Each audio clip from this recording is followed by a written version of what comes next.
하늘이 열리고란 제목으로 말씀을 나누겠습니다. 초대교회 역사는요 가히 상상을 초월했습니다. 대단했죠. 왜냐하면은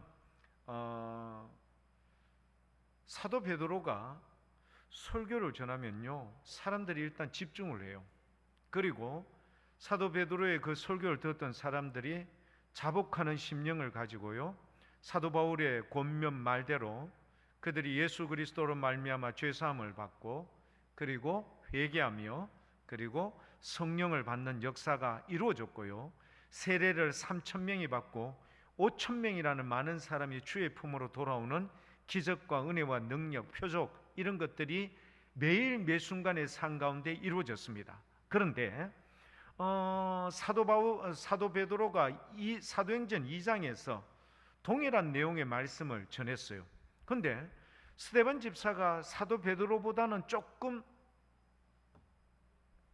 다듬어지지 않았고요. 좀 다듬어지지 않았다라는 표현은 좀 그렇고 돌직구에 가까웠어요. 좀 셌어요. 강했어요. 자, 표현들이 좀 강하지 않습니까? 딱 느낌에. 그러니까 이런 강한 표현의 말씀을 딱 듣고는 이들의 반응이 동일해요. 베드로 했을 때도 그들의 마음이 찔렸어요. 스데반 집사의 설교를 듣고도 그들의 마음이 찔렸어요. 근데 그 다음에 문제가 있어요. 베드로의 설교를 듣고 오순절 설교를 듣고 그들이 여러분 어떤 반응을 보였는가 하면 사도행전 2장 37절에 그들이 이 말을 듣고 마음에 찔려 베드로와 다른 사도들에게 뭐라고 이야기하는가 하면 물어 이르되 형제들아 우리가 어떻게 하면 좋으노? 우리가 뭡니까? 이 안전뱅이를 일으켜 세웠던 그 이름, 즉 그 예수님을 우리가 십자가에 못 박아 죽였는데 그럼 우리 어였으면 좋겠노 이 말이죠. 이제 이건 뭐 속수무책이죠.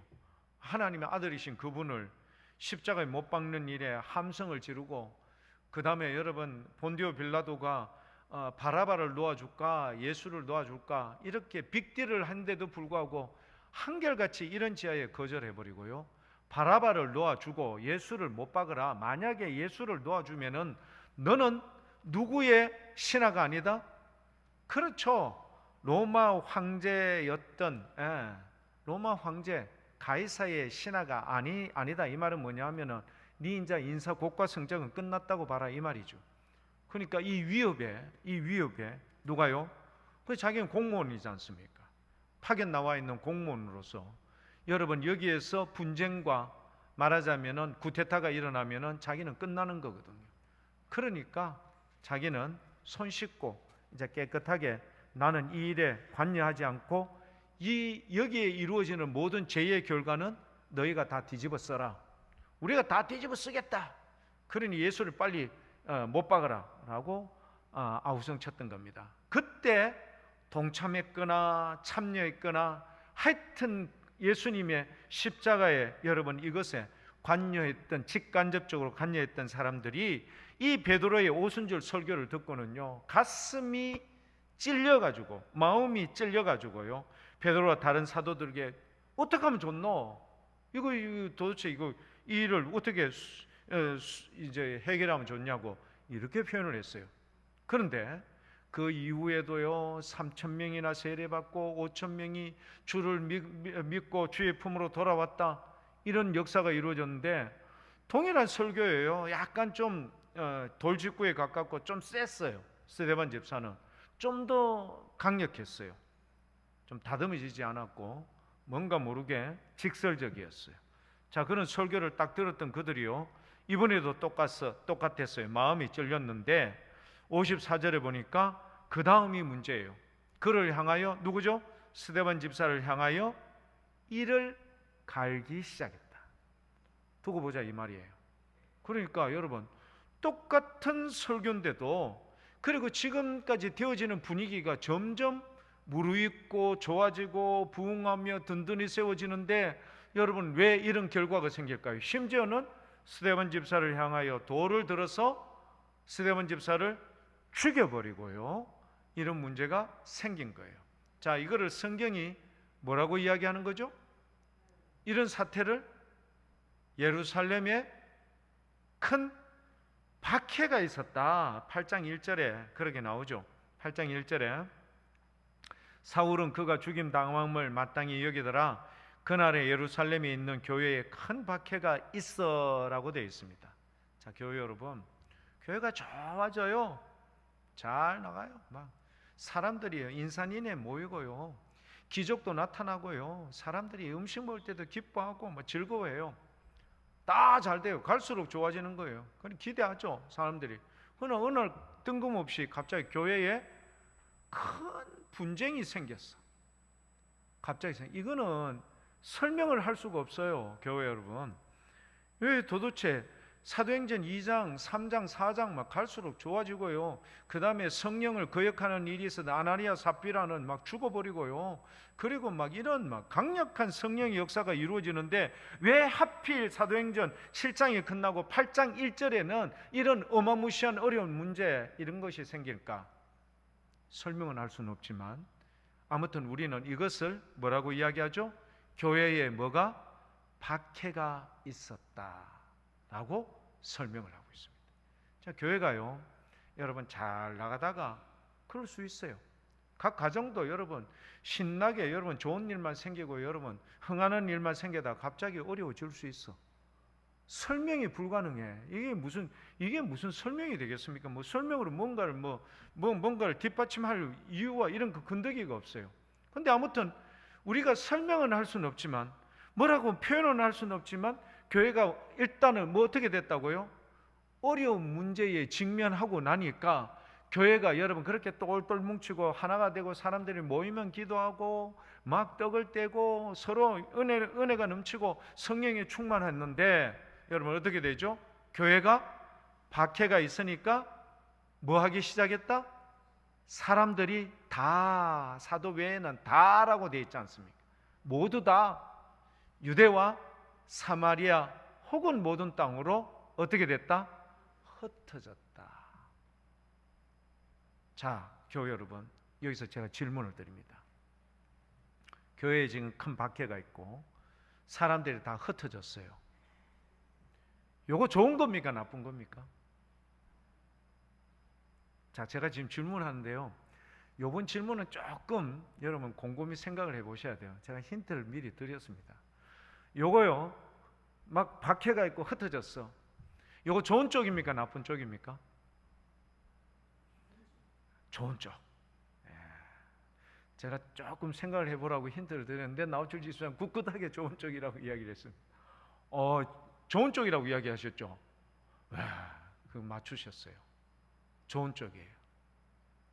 여러분 교회가 지금 박해가 있고 흩어졌는데 사람들 뿔뿔이 막 흩어지는데 여러분 이게 좋은 쪽 말이 되겠습니까? 나우철 집사님 미리 딱 알고 저거 보나마나 나쁜 쪽인데 나쁜 쪽이라고 이야기하면 저거 보나마나 트릭이 있을 거다. 그래 좋은 쪽이라고 나우철 집사님 이야기했는데 다음번 대용식입니다. 다음번에는 우리 식사 없고요. 대용식 할 때 하나 더 드십시오. 네, 좋은 쪽이에요. 제가 왜 좋은 쪽으로 이야기하는지 한번 여러분 함께 보도록 하겠습니다. 자, 교회 여러분, 창세기 11장에는 무슨 사건이 있을까요? 창세기 11장 12장부터 이제 원역사가 여러분 딱 11장에서 끝나고요. 12장부터 아브라함을 주님께서 갈대아 우르에서 부르셔서 내가 너로 말미암아 모든 민족이 복을 받게 하겠다. 뭐 이렇게 시작이 돼요. 창세기 11장 6장에서부터 여러분 노아의 홍수 막 사건이 이루어지고요. 사람들 막 이랬다가 이제 사람들 다시 번성을 해요. 근데 11장에 와서 신할 평지에 사람들이 딱 와 보니까 사람들이 모였어요. 그 다음에 그곳에서 뭘 쌓기 시작했어요? 바벨이다. 이름하여는 이 바벨 탑을 쌓기 시작했어요. 자, 거기 한번 가볼까요? 창세기 11장 4절 말씀을 한번 볼까요? 이제 그 사람들이 바벨 탑을 어떻게 쌓는가 한번 봐요. 또 말하되 자 성읍과 탑을 건설하여 그 탑 꼭대기를 어디에 닿게 한다? 하늘에 닿게 한번 해보자. 뭐가 있어요? 하나님을 향하여 감히 도전하는 교만에 여러분 그게 막 이런 걸 마천루라고 이야기하거든요. 나라들마다 마천루를 얼마나 써요. 우리나라 여러분 가면 롯데 빌딩이죠. 롯데 호텔입니까 그게? 하여튼 100층이 넘어가는 105층인가 그렇잖아요. 그런 게 각 나라들마다 다 있어요. 그게 뭐죠? 관광의 효과도 있지만 그 나라에 대한 뭐가요? 위상을 척도하는 기준이 되는 거예요. 그래 사람들이 너도 나도 할 것 없이 막 세우는 거예요. 근데 의도와 목적이 뭐죠?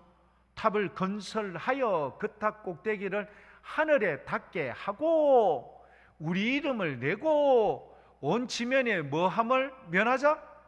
흩어지는 걸 면하자. 모이는 겁니다.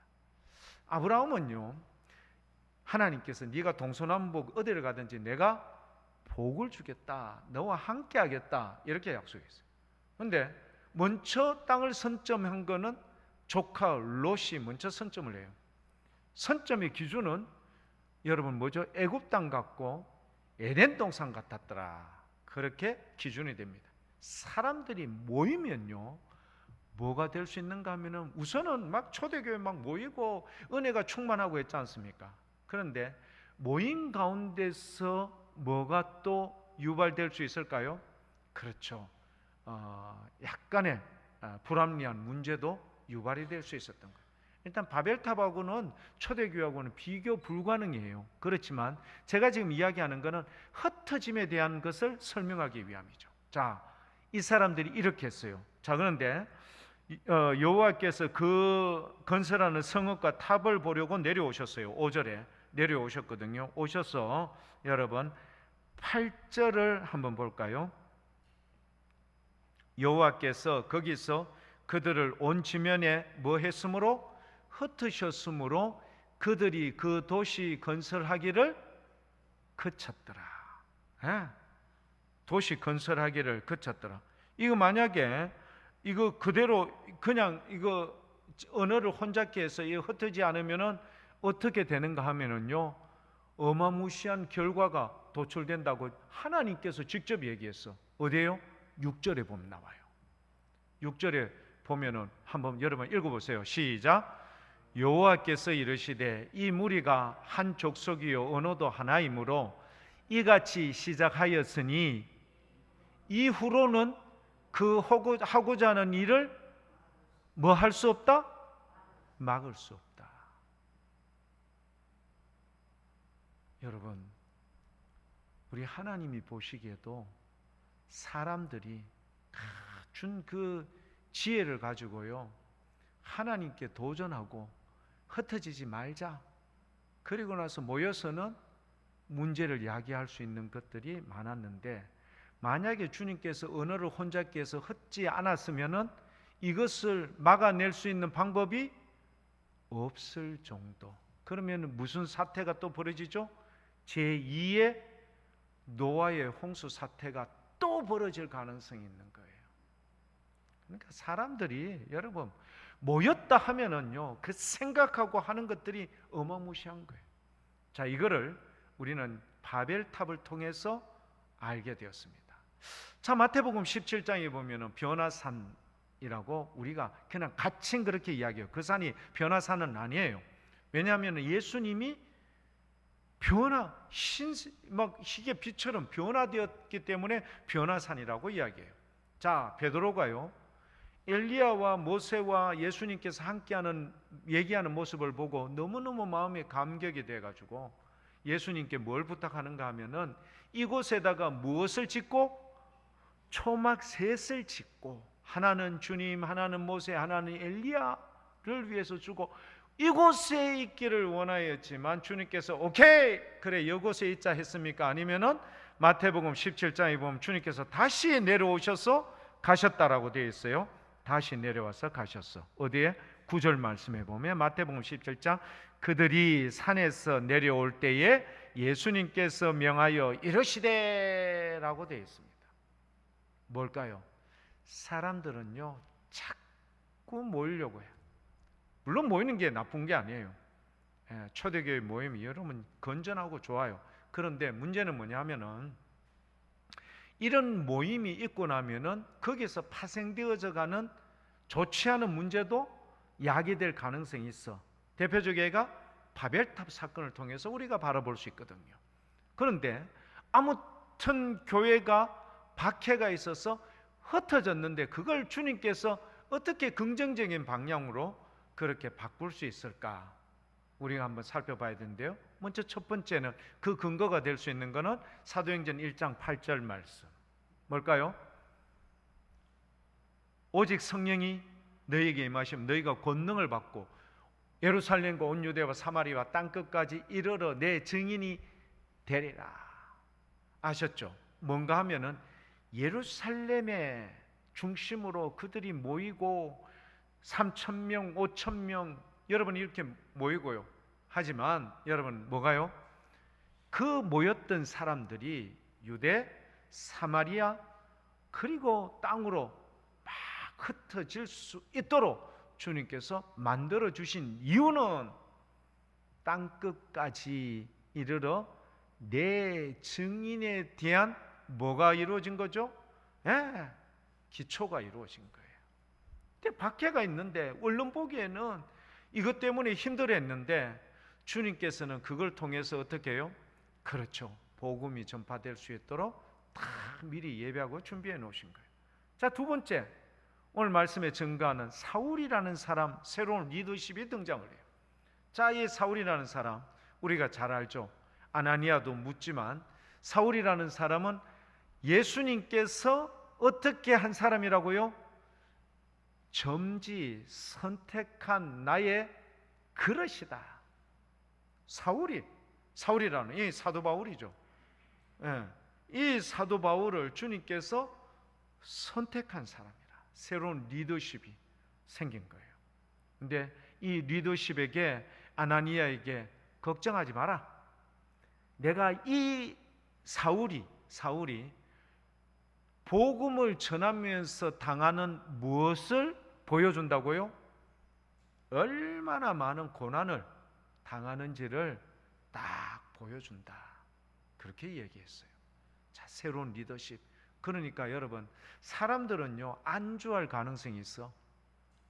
우리끼리 모이고 그냥 막 안주할 수 있는데 그 안주하는 상태를 주님께서는 흩으셔서 부흥하고 발전하고 주의 역사, 주의 나라가 확장되는 일에 사용을 하시는 거예요. 그러니까 새로운 리더십을 딱 준비를 해놓고요. 그리고 사도행전 전체를 끌고 가는 1장 8절의 말씀대로 그렇게 나갈 뿐만 아니라 오늘 하늘이 열리면서 누구에게요? 스데반 집사에게 뭘 보여줬는가 하면은요. 자, 스데반 집사가 죽어서 온 교회 사람들이 다 울었어요. 그 뒤에 보면 나오거든요. 온 경건한 사람들이 스데반 집사의 죽음을 보고 울었더라. 그런데 우리는 울 수 없어. 왜? 스데반 집사의 죽음의 끝자락에 무엇으로 성경은 증언하고 있어요? 잔이라. 성경에는요 뭐라고 되어 있는가 하면 마지막 60절에 보면은 무릎을 꿇고 크게 불러 이르되 주여 이 죄를 그들에게 돌리지 마옵소서. 이 말을 하고 죽었더라. 잔이라. 느낌이 어때요? 자는 사람은 항상 뭐 할 수 있어요? 깨울 수 있어요. 예수님께서 회당장 야이로의 딸 뭐라고 이야기했죠? 잔다 이야기하니까 죽었다는 것을 소식을 전했던 사람들이 뭐 했죠? 비웃었어요. 우리가 죽은 거 확인했다. 눈동자 보니까 동공 풀렸고 그 다음에 맥박 보니까 없고 숨 안 쉬고 심장 안 뛰는데 무슨 소리고? 이렇게 이야기했어요. 그리고 나서 비우셨던 그들. 그러나 예수님께서는 제자 3명을 데리고 들어가요. 방에. 누구죠? 베드로, 야고보, 요한. 3명만 데리고 딱 방에 들어가서 잠자는 소녀 뭐라고 아람어로 얘기했을까요?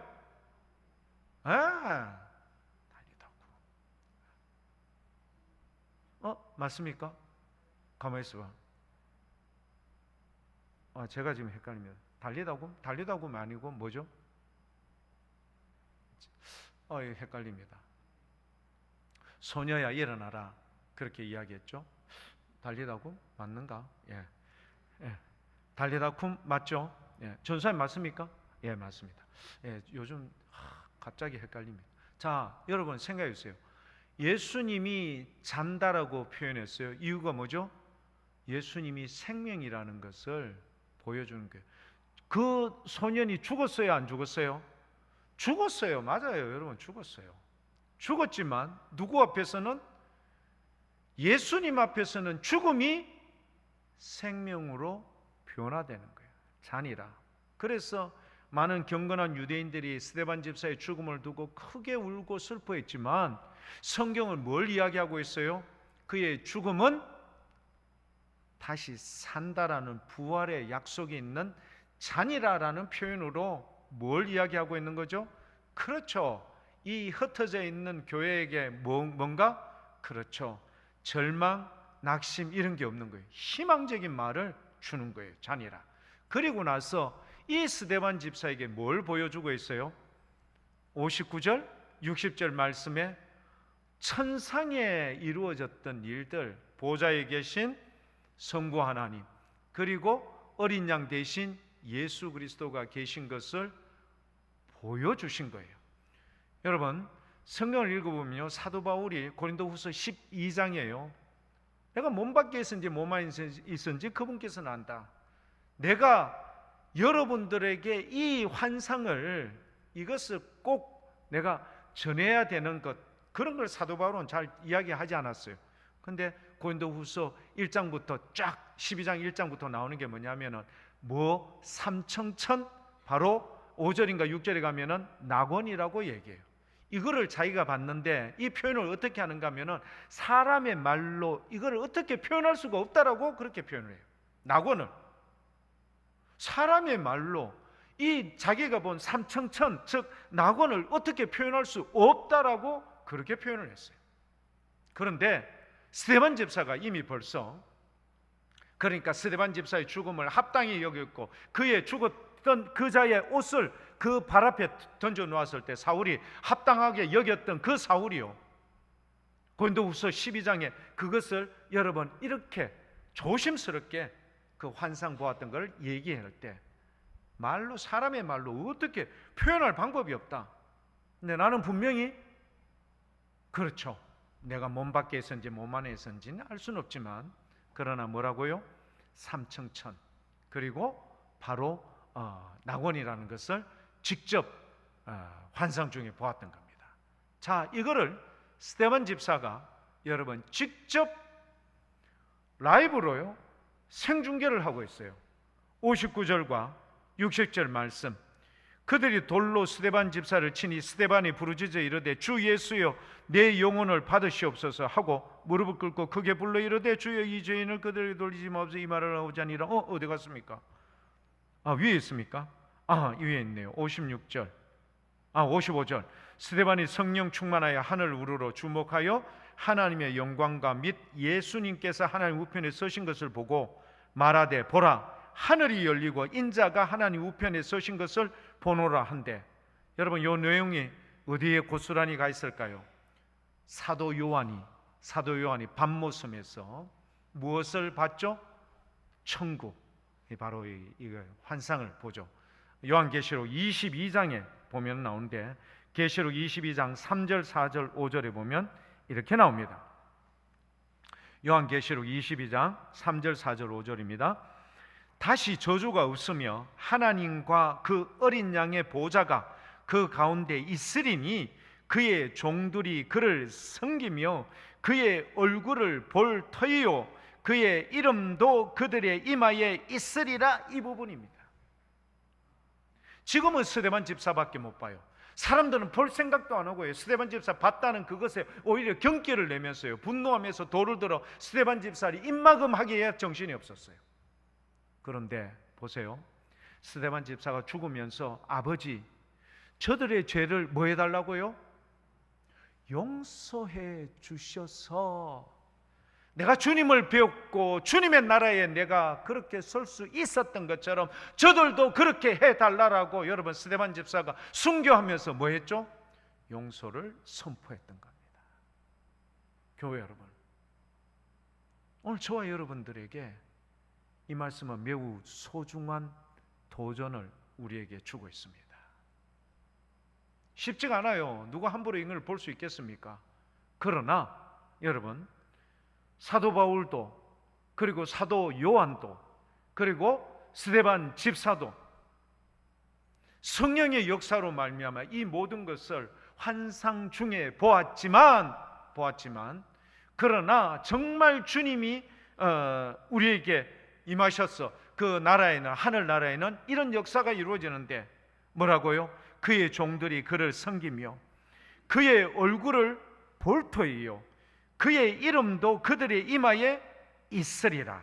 그리고 22장 5절 말씀, 다시 밤이 없겠고 등불과 햇빛이 쓸데없으니 이는 주 하나님이 그들에게 비치심이라. 그들이 세세토록 왕노릇 하리로다. 아멘. 교회 여러분, 스데반 집사의 죽음은, 그의 순교는요, 용서가 있는 겁니다. 그리고 영원한 나라에 대한 확증을 우리에게 보여주는 겁니다. 일시적으로 보아서 교회의 박해 때문에 많은 사람들이 위기감을 가지지만 오히려 흩어져서 사도행전 1장 8절의 말씀을 이루어 나갈 뿐만 아니라 스데반 집사의 그 죽음이 여러분, 이 하늘을 열고 우리에게 보여주신 천국 천상의 아름답고 멋진 이 모습을 우리 모든 자들에게 함께 목도할 수 있는, 사도 바울은 말로 표현할 수 없는 그런 이 삼청천의 모습을요 정확하고 분명하게 보여주므로, 분명히 죽은 스데반 집사지만 잔다라는 이 표현으로 다시 부활할 것과 영원한 나라에 우리가 굳건히 설 수 있다는, 그러니까 종들이 모여 주님의 얼굴을 알련하고 그의 이름도 그들의 이마에 있으리라. 이 귀한 약속을 오늘 저와 여러분들에게 허락해 주신 줄 믿습니다. 교회 여러분, 어려움이 있더라도요 여러분 굳굳하게 참고 인내하며 가면 좋은 날이 올 것입니다. 그리고요 상상도 못할 그런 주님의 은혜가 임할 줄 믿습니다. 그래서요 좀 힘들고 어려울 때 끝까지 참고 나갑시다. 그리고 주님의 은혜를 기대합시다. 성령에 충만하면 스데반 집사를 통하여 이런 큰 역사를 보여주신 것처럼 우리 복무교회도 이런 큰 은혜가 약속되어 있으리라 믿어 의심치 않습니다. 교회 여러분, 끝까지 힘내고요 열심히 경주하고 주님께 은혜를 구하여서 이 복무교회를 통하여 이 지역이 변화되는 그 놀라운 역사를 천상의 일의 아름다운 모습처럼 꿈꾸며 기대하며 믿음으로 나아가는 우리 모든 믿음의 교회 여러분들 다 될 수 있길 축복합니다.